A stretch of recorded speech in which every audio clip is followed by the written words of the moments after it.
Hello and welcome to your Inner Bear with Miss Penelope Lemon Biscuit. And today I'd like to go over the rules of using tarot cards to explore your inner bear. Because I don't really like the word rules, but there are a lot of sort of guidance. There is a lot of guidance and procedures and things that you can use to help you when you're going to use one of these decks to probe into your inner psyche. And I've gone over how you can choose a deck, but there are certain things that people will tell you, different people will tell you about the cards. For example, you must be gifted a deck is one possibility, and there are people who go by that rule. You know, your first deck must be a gift from someone else.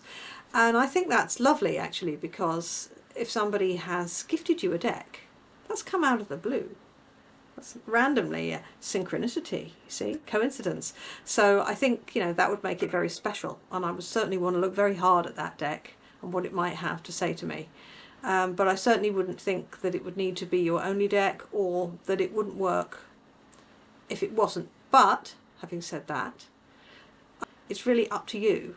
This is your deck and this is your psyche, and you decide the rules. Now, if you're perhaps working with a group of other people who say this is how we do it, and you are working with them, you know, part of that group, there's nothing to say you can't be an individual, but if that's important to you, then you need to work by those rules. And, you know, like in life, you decide, do I accept this rule? Does it make sense to me? And then you go, okay, yeah, I want the rule, or no, I don't, it doesn't apply to me, it doesn't. But you take on the rules. So in a way, you are creating your own magic. And much as I kind of object to rules a little bit, because all I ever do is break them, they are almost, you can almost think of them as a little bit like a kind of a ritual magic, because tarot can be a ritual. My dad used to read the tarot cards. That's how I first heard about them. He got himself a deck. They were the Greek mythology. They were a really, really lovely deck, gorgeous pictures, and it came with a cloth on which there was a layout for you. It's called the Celtic Cross, which we'll go into in later videos. It's a very popular, very well-known spread. So you pick 10 cards and you lay them out in a certain way, and he would always do it the same way. He'd have his cloth. We'd all sit around the table, not on the floor or anything like that. We sat at the table, you had the cloth, you spread out the cards, use your left hand, which a lot of people say you must use your left hand to pick cards. Again, that's a rule that you can accept and not accept, depending on whether it feels good to you. Perhaps you'll think, maybe you don't want to shuffle the cards like I do and they just jump out. Oh no, that's too difficult. I want to spread them out and just pick. So actually using your left hand, if it's your non-dominant hand, that's why we say left hand, because generally it's the non-dominant, is not your thinking hand. So the idea is that would help you get round the problem of overthinking, like, oh, should I choose that card or that card? And that is actually partly the reason why I moved to shuffling, because I just am a bit too much of an overthinker, so it didn't really work for me. But yeah, that's a set of rules. And my dad worked beautiful magic with those tarot cards. That was his deck. You didn't touch them. You know, he wrapped the cards up in cloth. That's another thing you'll hear. Should I wrap my cards in cloth? You can. You absolutely can. Does that mean something to you? That's what you need to think. Does it make them more magic to me or more special if I want to use a cloth, and what cloth, or perhaps something that's got some significance for you? Then you should do that, and it's all part of building up your own set of rules of, if you like, a magic around a ritual around how you use these cards and how you think of them, and it's you setting up the rules of how you want to work with them. You know, you say, right, this is this one deck, they were gifted, I keep them in this cloth, and perhaps I put them out on a full moon to recharge them. Whatever it is you want to do, those are your rules, and don't let anybody tell you that it's wrong, because if they're your rules, they're right, because you're going by your inner guidance. Or say if you're in a group and everyone else is doing like that and it's kind of like a group energy, sometimes it's right to fit in with that. So yeah, you know, experiment, see what you think, but there are all sorts of different things you can do. For example, I've got the box of my Norse tarot deck. It's like one of those really old style video things, you know, with the book in the front. Very plastic, and it's a bit battered now. Quite honestly, if I was going to take the cards out of here every time, you're going to think, gosh, she's so lazy. But no, it's not that. It's just a bit of a pain. And this feels a bit clunky and plastic to me. So what I've done is I've emptied out, as I've got a couple of other decks that I don't really use.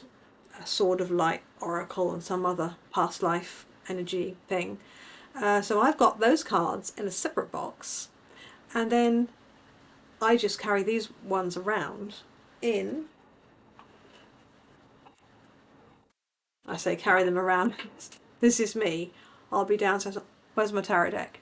Something's come up and I want to look into it. And again, there's another rule. I mean, how much do you want to use the cards? On a Sunday at 7 p.m. could be your tarot time. And you could make that a special thing, like when I approach the cards on a Sunday dressed in red, whatever, going a bit mad there, but you know, it doesn't matter. That's my time when I ask, perhaps I think about my week and I ask a question, how is the next week going to go, or the next stage of the project that I'm on, or whatever it is. So you can build that for yourself, and don't be afraid to do it.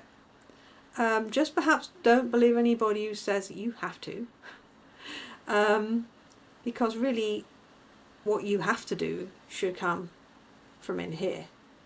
It's your relationship with the cards, and your relationship, if you like, with your own magic or your own inner knowing, your own intuition. Oh, sorry everyone. Mummy might have, Penelope's mummy, me, might have rambled on again. Those, the sharp-eyed of you, the more sharp-eyed of you, might have been watching her gently falling asleep to Mummy. No, I think she appreciates that rules or not rules, whatever you choose to create is part of the magic. I think that is what she would want me to tell you,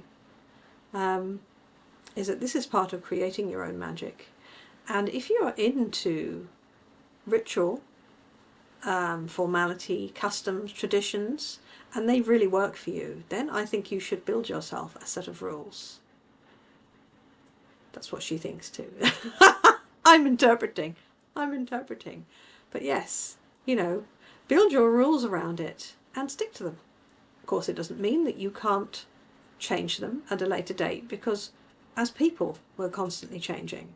You know, who I was 10 years ago, 5 years ago, 3 weeks ago. Case in point, 5 weeks ago, who was I? I was somebody who, there's absolutely no way on this earth that I would ever do anything like this, unless perhaps it was behind somebody else. Which is a very good excuse to give her centre stage, isn't it really? Oh, Mummy, I'll take the video for you, Mummy. But the thing is, it actually works better, weirdly, if I'm in front of the camera rather than behind the camera or behind a bear. And that is a little bit what life is about, is finding out what's best for you. So I hope you've enjoyed that little run through the rules. Don't be limited. I think that's what she wants me to say, is don't be limited, don't limit yourself unless you want to and it's meaningful for you, because that's the way you will create more magic in your life. Hey, Penelope.